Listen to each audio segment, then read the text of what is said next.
but it's very personal to me. Hello, Enroue. Hey, Babs. Good morning, everyone. All right, well let's do a little chanting, a little welcoming, honoring of our ancestors and all that they have passed on to us, and honoring them for that, for that ashe, for the blessings that they have passed on to us, and letting them know and letting ourselves know that we're using those that goodness from them. We're using it in our lives today. So we'll start off with that chant.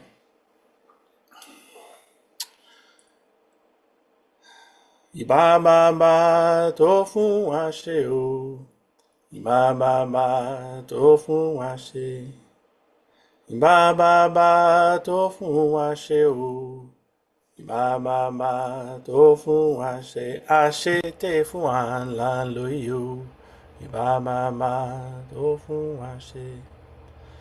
Iba ye ye tofu ashe o. Iba ye ye tofu ashe. Iba ye ye to fún wa ṣe o. Iba ye ye tó fún wa ṣe. Àṣẹ tè fún wa là ń lò yìí o. Iba ye ye tó fún wa ṣe. Iba egungun tó fún wa ṣe o. Iba egungun tó fún wa ṣe. Iba egungun tó fún wa ṣe o. Ìbà egungun tó fún wa ṣe àṣetè fún wa ńlá lóyè o. Ìbà egungun tó fún wa ṣe. Ìbà egungun tó fún wa ṣe. Ìbà egungun tó fún wa ṣe. Ìbà egungun tó fún wa ṣe. Àṣẹ. Ashe, amen.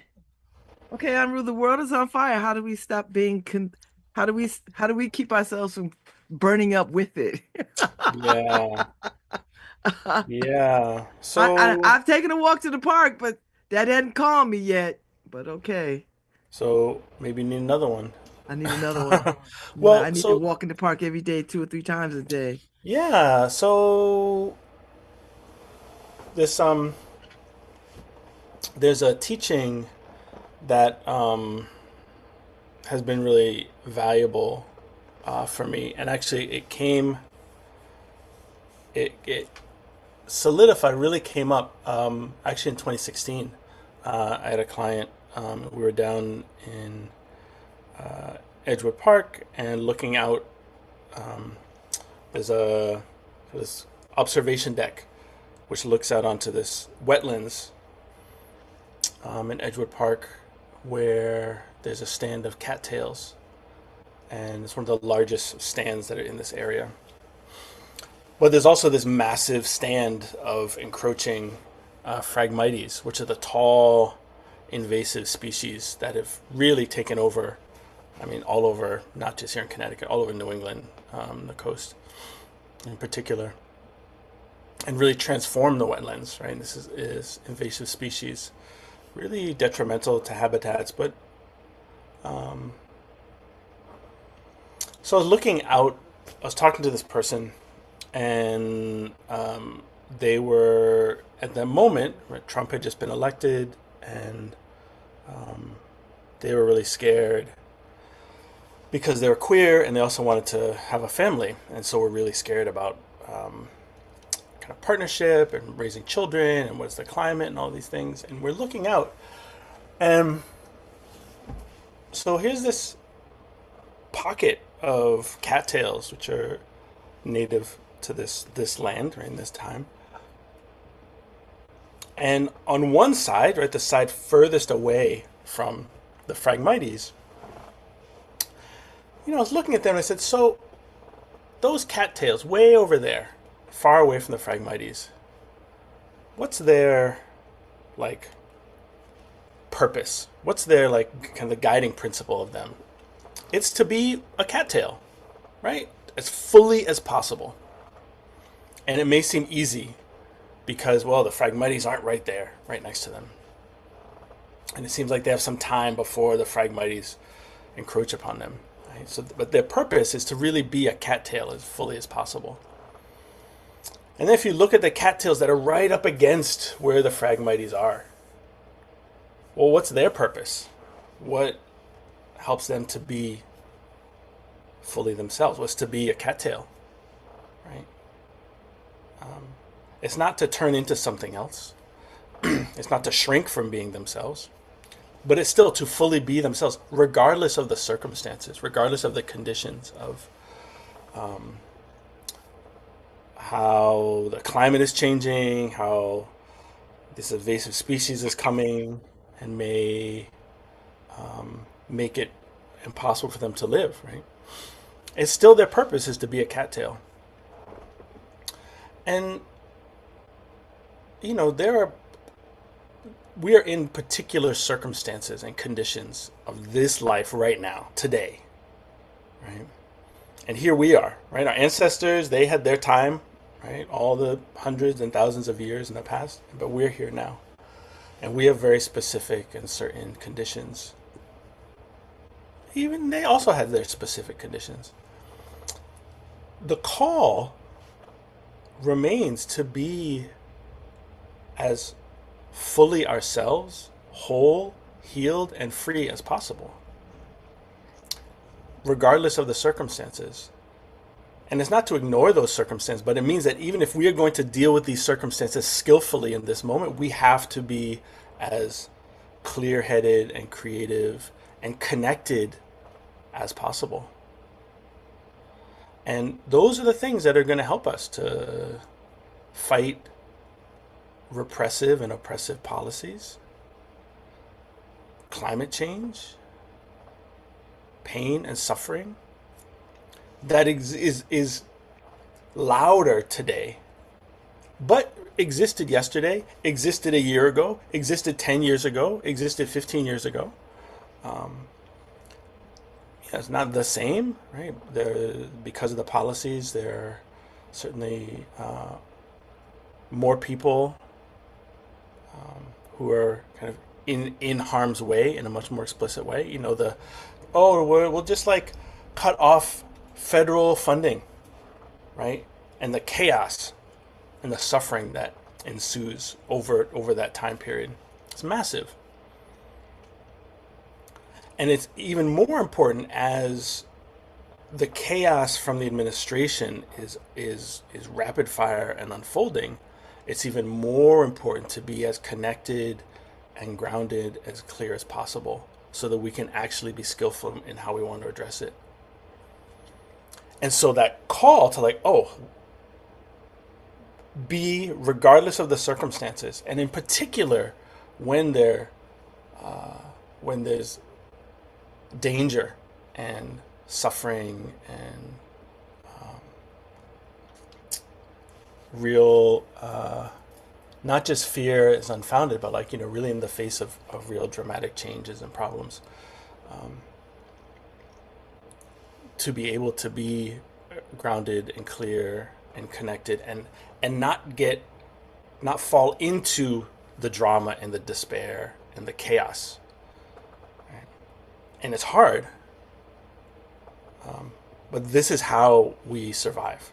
This is how we thrive. This is how we continue to create connection and community and wellness in ourselves, in our families, in our communities, in our cities, in our nation, on our planet. Right? But we need to also have that understanding, right? The cattail gets its, nourishment, right, from the land and from the sun. It's not getting it from the Phragmites. It's being impeded by it, but it's not getting it from it. So we also need to pay attention to what is nurturing us, what is nourishing us. If all we do is listen and pay attention to the messaging of the chaos as it assaults us, then that's what we're consuming. Then that's what guides our thinking, not creatively about what we're aiming for, but the fear and the franticness that it can lead to, which ultimately serves the people, the policies, the forces, whatever, that are trying to undo this, right? And these are, there's like this administration, which is in power, right? Previous administrations were in power before that. And so it's not to minimize the real, the depth of threat, not in terms of like partisan politics, but in terms of like policy that's going to affect the planet and affect like working people, the majority of people, in really detrimental ways. Like that's real. And because of that, they're like, well, I went out for a walk today and like, there's still all this stuff. It's like, yeah, these are circumstances that we're in, right? Our people were in under the yoke of a system of oppression, of enslavement for generations.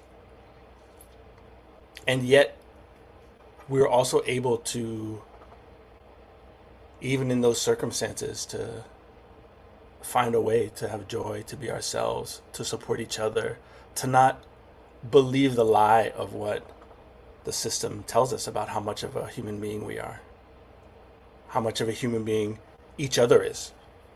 Right? And those are the things that connect us to something larger than the story of what this is. Larger than the story of like, oh, these people are worthwhile and these people are not worthwhile. Well, turns out from my position, all people are worthwhile. And so how do I hold that, right, as a system tells me something else? But it's not just, it's not just like, this is the thing, it's not just this administration, right? But if you look at like, what is the culture of this country, the culture of this time, what if you just look at like, what is popular culture? What are people doing? Well, most of that is not really about nourishing these fundamental aspects of who we are and how to create a culture that promotes our health and well-being. I always found this fascinating. The standard American diet, Mm, right? What's that acronym? SAD, sad.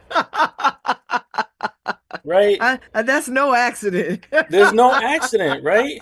And, for most people coming from not just indigenous, but like from their own traditional culture, are typically, in terms of history, have been healthy.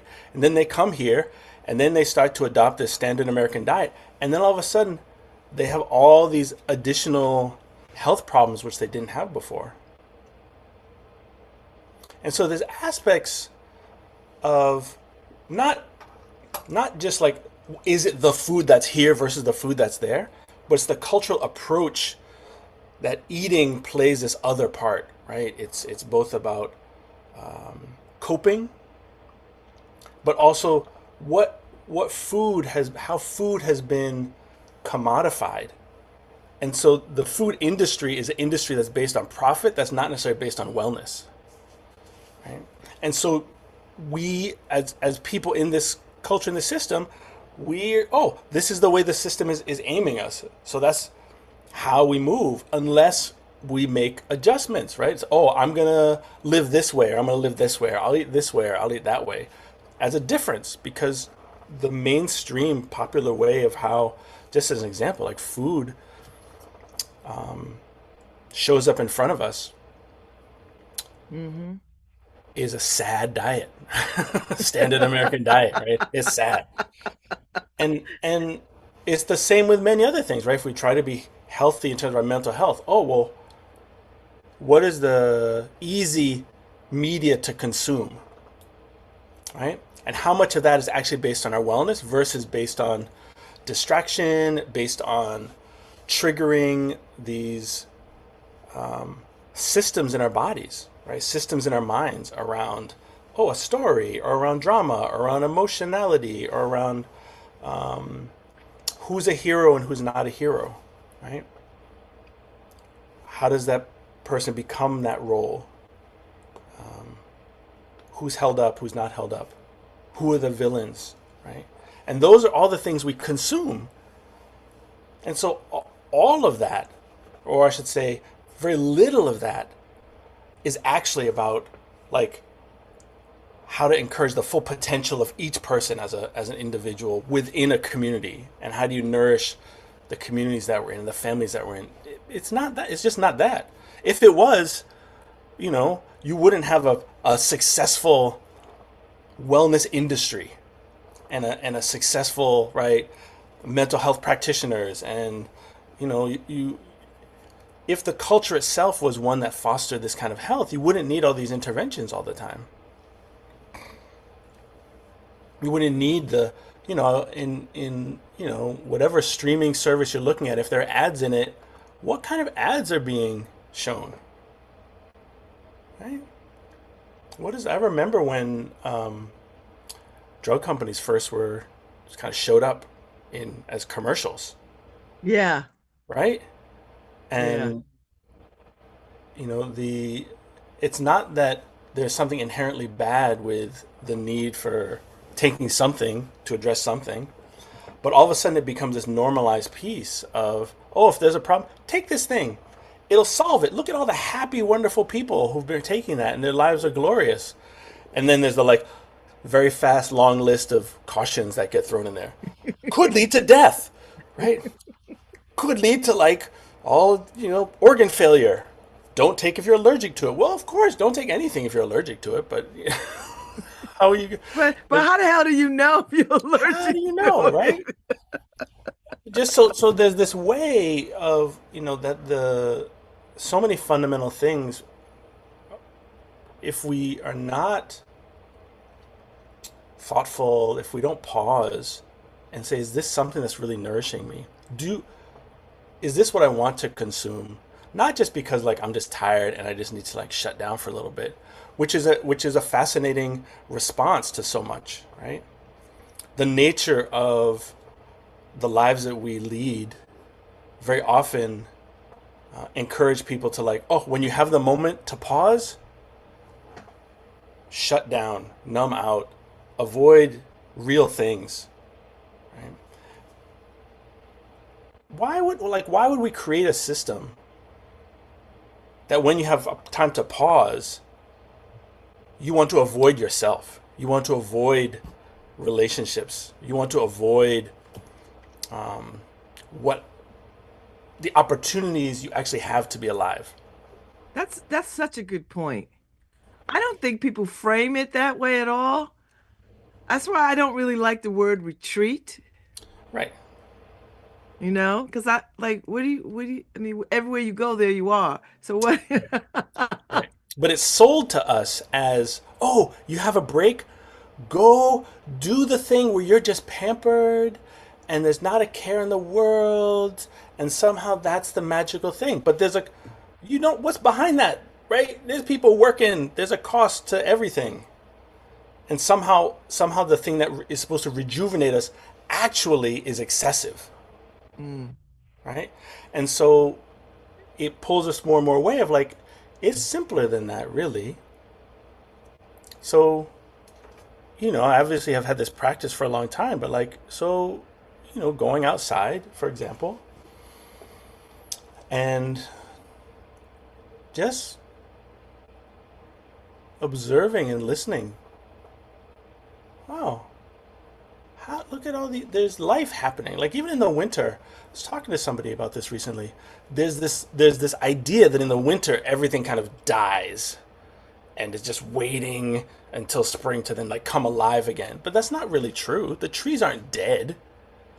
They've like shed their leaves and they just slowed down. They're just slower. They don't stop growing. They just slow down, hmm right? And there's all these like little birds that are like, living outside. We can't do that. You sent how much suffering there is for a human being to just like, oh yeah, live outside 24 hours a day for, Yeah. right, with no clothes, just whatever naturally grows on your body. We can't do that as human beings, right? But these tiny little birds do that. Larger animals than us do that, right? Deer, they're doing that. And so to just be outside and even if you just look up at the sky. I remember I notice like if I'm feeling down, right? And here's the language of it. I'm feeling down and I'm walking around, right? My head is down. I was cold. I'm like hunched in, trying to, it's just bitter cold, all the things, just like being small. But even when it's warm, right? If I'm feeling down, like I'm just looking down and kind of in my thoughts. And it's a really powerful thing to just like roll your shoulders back And raise your head. and look up, Yeah. right? Take in the vastness of the sky. Like it's easy to talk about the ocean as this vast being, right? Oh, we're in front of the ocean. You're like, whoa, that is so large. And when we can do that and open up to like our problems, it's not that our problems are insignificant because they matter to us, but by having that, putting it in perspective to life that's larger, we can see the problem differently. It's like if we put our palm in front of our faces, it takes up the whole universe. And if we stretch our arm out, it's like, oh, my arm and my hand, there's all the life around it. Like it's in perspective. The sky itself is like an ocean. Look how big and vast it is. Hmm. And so just by looking up, and particularly now since there aren't these leaves on the trees, oh, here's the sky. Let me be open to the largeness actually of my life. And let me discover and be open to like, well, what could I consume? What could nourish me where my life is fuller? Even as we're facing the suffering of these circumstances and conditions as well. Because they're both happening. And it's easy based on the funneling of our culture, right? It's so easy. I'll just pick up the phone, and all of a sudden, it's a thing that is built to bypass our conscious decision making so that we pay attention to it. We just look at it. Oh, there's lots of colors, and it'll make noises, and there's all the, and then whatever, right? Then there are all these apps to choose. Oh, I could do this thing or this thing, and like all of us, we're in it. And here's this fascinating thing. You know, if you ask somebody to go out in nature and to sit still for half an hour, many people will be like, that's impossible. I can't do like, I need to do something. I need to be moving, whatever. Look around. You see someone on their phone. They will not move any part of their body except maybe just a thumb to scroll if they want to do that. But they could just watch a thing for hours For hours. and be still. Hours. And all of a sudden they come out of it and their body's like, oh, my Oh. body hurts so much. I haven't moved anything. But if you ask them to like be with themselves Yeah. and be still in one place, I can't sit still. I hear this all the time. People say, I can't quiet my mind. I was like, what? Well, here's a fascinating thing about that because there's this idea that in that stillness or contemplative traditions, the point is to make your thoughts go away. Our mind thinks. It's not Yes. to make the thoughts go away, but can you be present Can you be present? while your mind is doing that? Just like we're present, we can feel our heart, we can Hmm. feel our breath. We could watch our thought. Oh wow, There's a difference between being in the anxiety and noticing, wow, I'm just thinking of all this anxious stuff. There's so much anxiety, that all these thoughts. Wow, look at all these thoughts. Oh, and I'm looking at that, and now I'm thinking about this, right? That's different than being in it. Hmm. And so these practices help. Oh, just like we go back to the cattails. I'm facing the Phragmites or I'm not facing the Phragmites. What's their purpose? Is to be 100% a cattail. There's no guarantee about what the next day will bring. But guess what? There's no guarantee for us human beings either. With all of our thinking and all of our capacity to figure stuff out, we don't know. We don't know We what don't tomorrow know. brings. We Right? sure don't. So And if we've we seen can, it over and over, and example after example. How many times have you said on real, I was just talking to that person. I know we were just making plans about X, Y, and Z. And then exactly. You get the Exactly. news. Something happens. Yeah, yeah, Something happened. yeah, yeah. And so let's be present so that in these moments, not just we kind of hunker down and hold on tight, but we can also, oh, this is a problem facing me.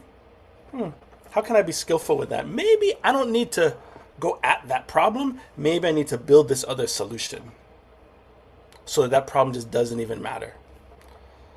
So there's another this other analogy is like if you want to grow corn. I really love corn. I want to grow corn, right? Well, I got this little bit of land.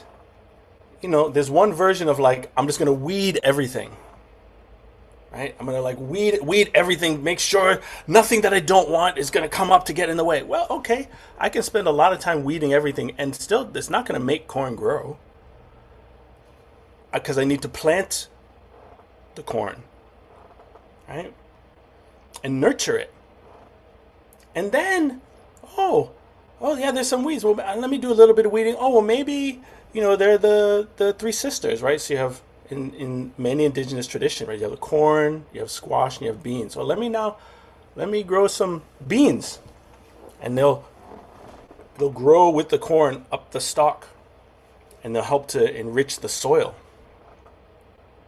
Oh, so now that's gonna there are beans and corn there, so that's less room for these other things. Oh, let me plant some squash, and that's also going to grow underneath all of this canopy and create its own leaves and help so that other weeds can't grow there. And all of a sudden, instead of having to weed everything, I can build a community that is nourishing,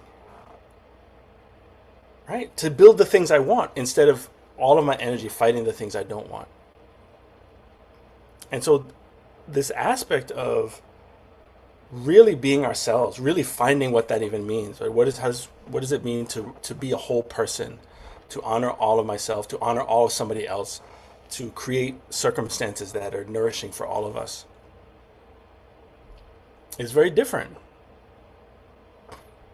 and can make it so that when these challenges come, there's some resilience, there's some strength, there's some togetherness, there's some capacity, there's a different kind of power to face and make the changes that we need.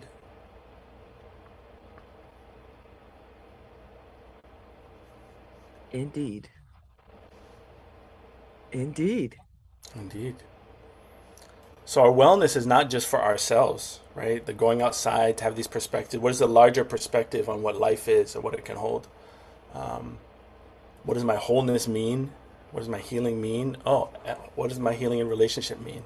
My family, my loved ones, my community, my city, state, country, planet, right? All of these beings, plants, animals, how to be expansive in that so that when something arises, my viewpoint is not conditioned by those circumstances. So my viewpoint of what liberation is not conditioned by, well, put it this way, my viewpoint of healthy eating is not conditioned by only looking at what this SAD is, right? This standard American diet is.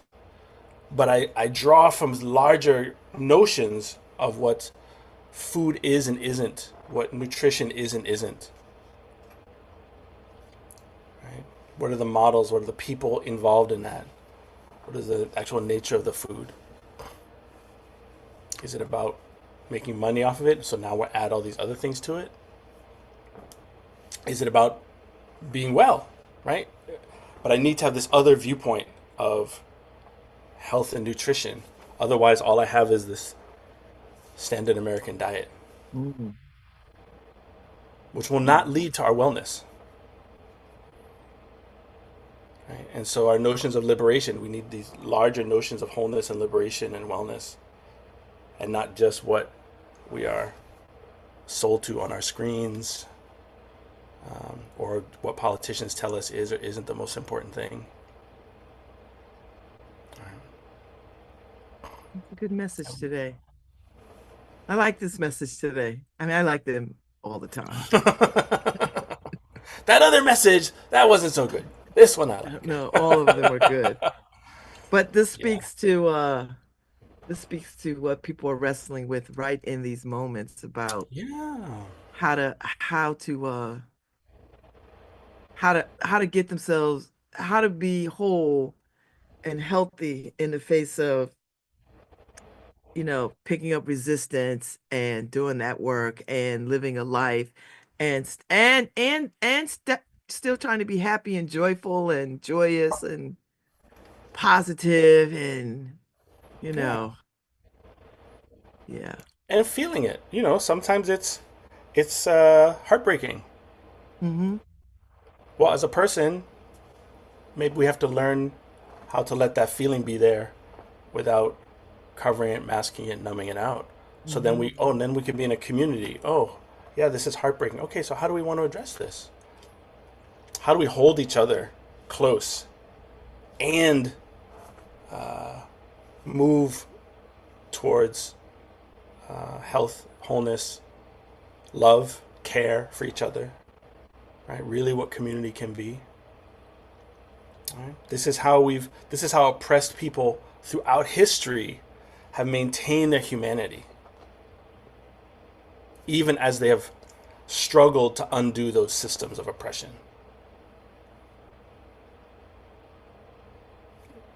So we pick up that, we say yes to the ashe which our ancestors are passing down to us, and we say, I'm going to use that to be whole, to focus on love and connection and togetherness, even in the face of fear and violence. And they're not going to turn me into something else. Mm, good point. I like that. I like that. Not gonna turn me into something else. Not going to turn me into something else. I like that. That sounds very Dr. King. I'm not gonna hate a man. I'm not gonna allow somebody to bring me so low that I hate them. Yeah. I get it. I like it. Yeah. Okay. Thank you, Anru. Thank you, Babs. This was quite uplifting. So those who are listening, Nile, I hope you got something good out of this. Yeah, Niall. Or you're just playing. I'm just playing. Just playing. Play with your whole self. Just be happy. Play with your whole self. So, Thanks, Babs. thank you so much, Anru, and I will see you soon. Yes. Thank you all. Hope everyone has a wonderful day. Stay well. Keep on keeping on. Yep. We gotta do it. Thanks, Harry. I'll see y'all Thank you, Harry. tomorrow. I'll be back Bye, tomorrow, Babs. y'all. Bye, Harry. Bye, Paul.